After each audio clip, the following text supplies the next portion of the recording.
Um, His Excellency, President William Samoei Ruto, all the other dignitaries in the room, allow me to write on the protocols already established.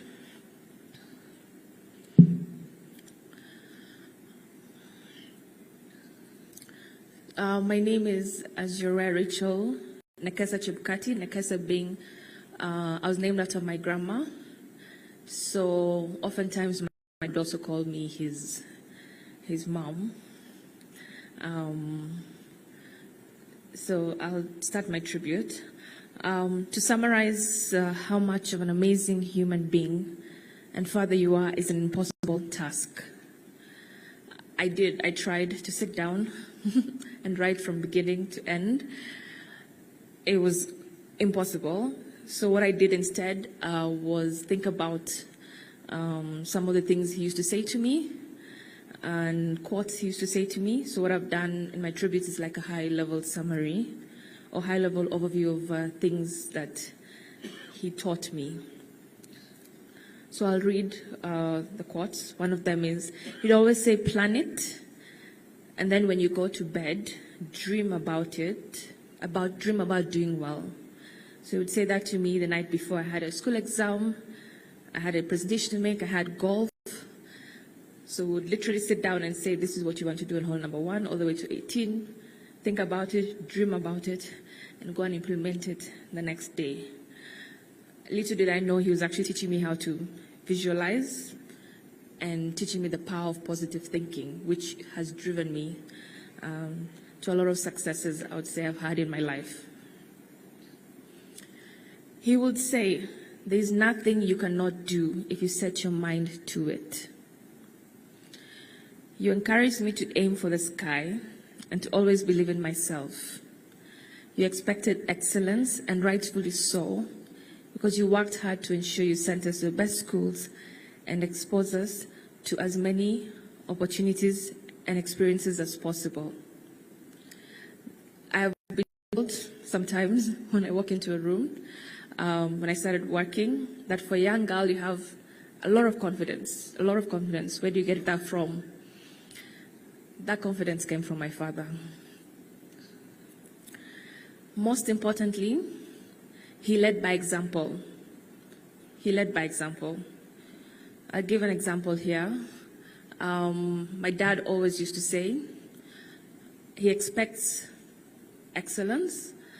He expects us, when we finish university, we all must get our master's degree by the age of 25. He gave us a target, and we all did get our master's degree. But I recall when I was in my 3rd year of law school, and he kept on saying, so have you started applying to universities? Have you started looking into what you want to do? Have you started thinking about what you want to do? I told him, I don't know, I'm not sure about doing a master's immediately after. He said, no, you must. And I said to him, but you didn't. I asked him, where's your master's? After I said that, my father immediately enrolled for an MBA. He enrolled for his MBA, and he also encouraged my mother to do the same. So in 2014, when I was graduating with my Bachelor of Law and also my Bachelor of Arts, I also did International Relations at USAU, because I couldn't decide what to do, so I ended up doing both. When I graduated with my bachelor degrees, my parents also graduated with their master's degrees in the same year. So there was no excuse. Later on in life, he said the same thing. I need a PhD from at least one of you. At least one of you. And he always point to me, you're the lawyer, you know.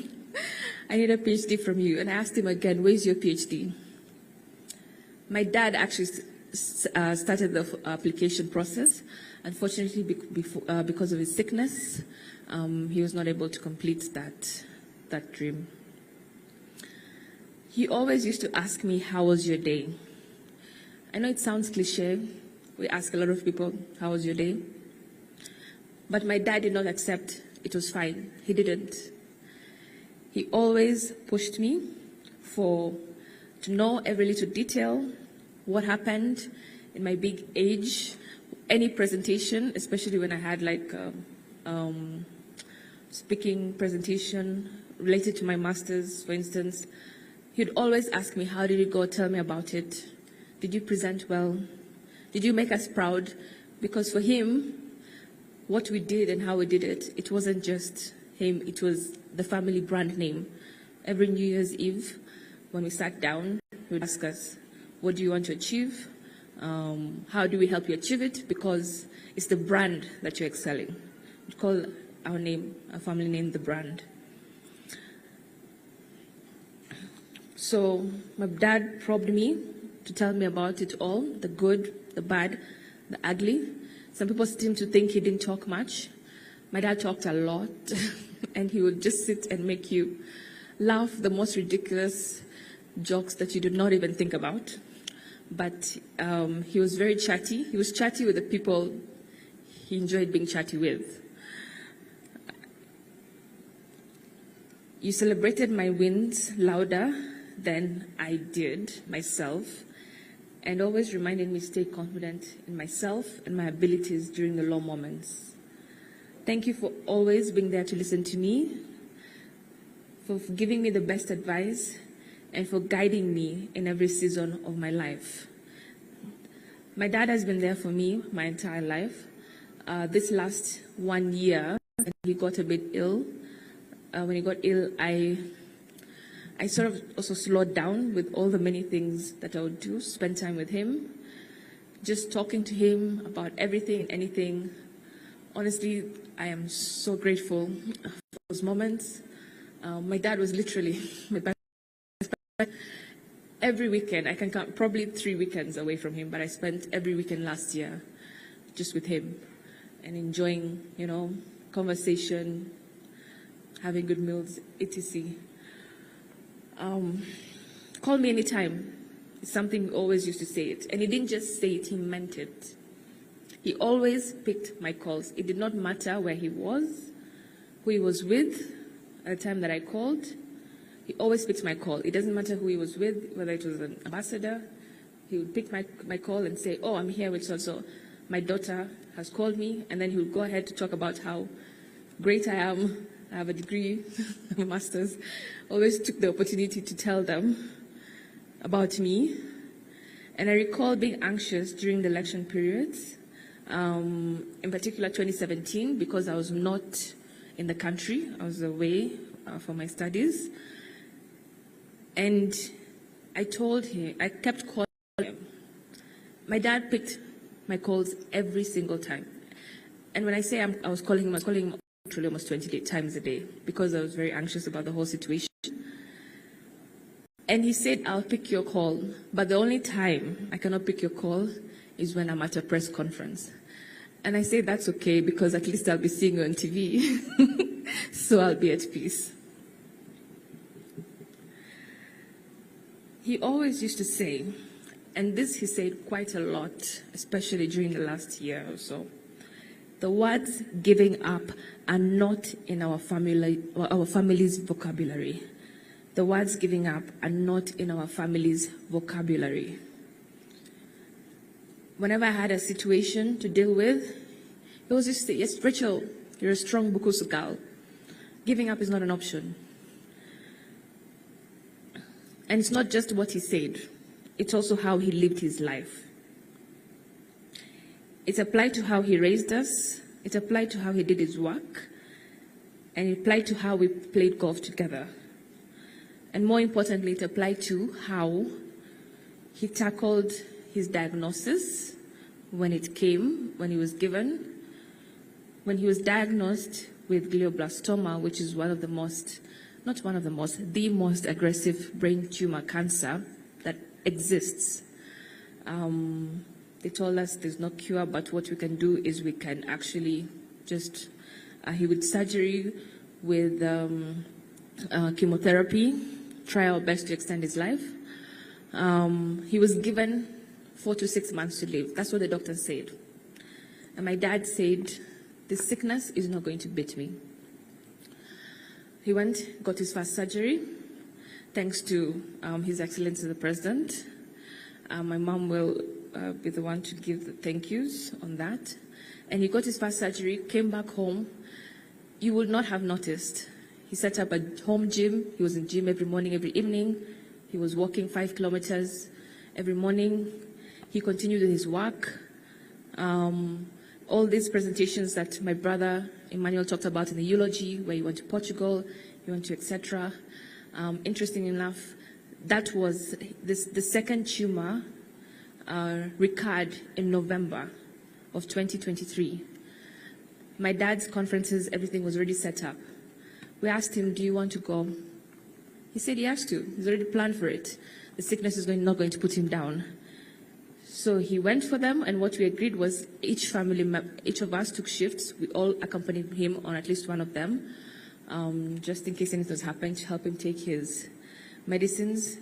Anyone who has experience in cancer, you know that the medicines are a whole, it was an entire hand luggage bag. So we accompanied him, and my dad did his presentations. After the presentations, he would be extremely tired, so just want to sleep. But you would not tell that during the presentations. And he did not want anyone to know. He did not want people to feel bad about it. So we kept it as a family. And I think the very first time we spoke about the cancer was when he passed on. So another thing I would like to say on the giving up. In 2017, there was a lot of calls for him to resign. And of course, at that point, I was much younger. I was scared for my family. I was scared for his life. Of course, he wasn't going to resign, but I said, please, if it just for us, you know. Come 2022, I was with him. I was now here. On the day, just a moment before he went to Bomas to announce the results. At that time, he had already received intelligence that somebody had wanted to end his life to stop him from announcing the results. So we sat together, the pastors prayed, and I hugged my dad, and he looked at me, and I looked at him, and I said to him, you don't even need to say anything, because I know you're going to stand for the truth. I know you're going to stand for Kenyans. I said to him in 2017, I was selfish. I asked you to resign for me. But in 2020, this for you, I know you need to do it for the country. You need to do it for the country. So we looked at each other without really saying much, but knowing that might have been the last time we would have seen each other. I had never seen my dad cry. My dad shed a tear. So I said bye to him, and I said, whatever it is, we will stand by you. And I hugged him, and I said, you go do your thing. I handed him over his speech, which, by the way, I used to assist him a lot with drafting his speeches. He used to trust us as a family also. Emmanuel would assist him with IT stuff as well. So the speech I drafted with him, I handed it over to him. He said it's a great speech. So all the best. Whatever happens, happens, but we are proud of you either way. He didn't read the speech, by the way, because there was so much chaos at Bomas. But the speech he made was so impactful. He actually came home and he said, he didn't even remember what he said. He actually did not, because it was in a moment, that was him. That was him in his moment. It was such an impactful speech. He came home, he didn't remember what he said. He took off his shoes. He was actually bleeding. He didn't even know he was bleeding. Like, this was just my dad. Get the work done, which he got done. And he was just proud to have done his duty and stood with the truth and stood with his conscience. Because he always said, what he does is for his legacy. And it's not just his legacy, it's our name as well. The people whom carry his name, the people who carry his name will live with that. So he was not going to do anything that would endanger our lives So he stood by the truth, and I'm extremely proud of him for that. I recall telling him, after all that, that if I could just be half of who you are, I think I'll be great. I'll be a successful person. I'll be amazing. And he stopped me and he said, Rachel, you're not going to be half of me. You're going to excel. You're going to be way better than me. You're going to do more than I've ever done. Because that's what I want you to do. My dad believed in improving and improving people, improving us, giving us the best of their lives. Even though he was a young man, grew up in Bungoma, he always gave us the best. Always bought us the best of things.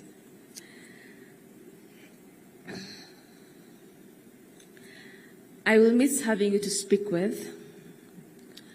I will miss your presence and your hearts. I will miss your witty sense of humor.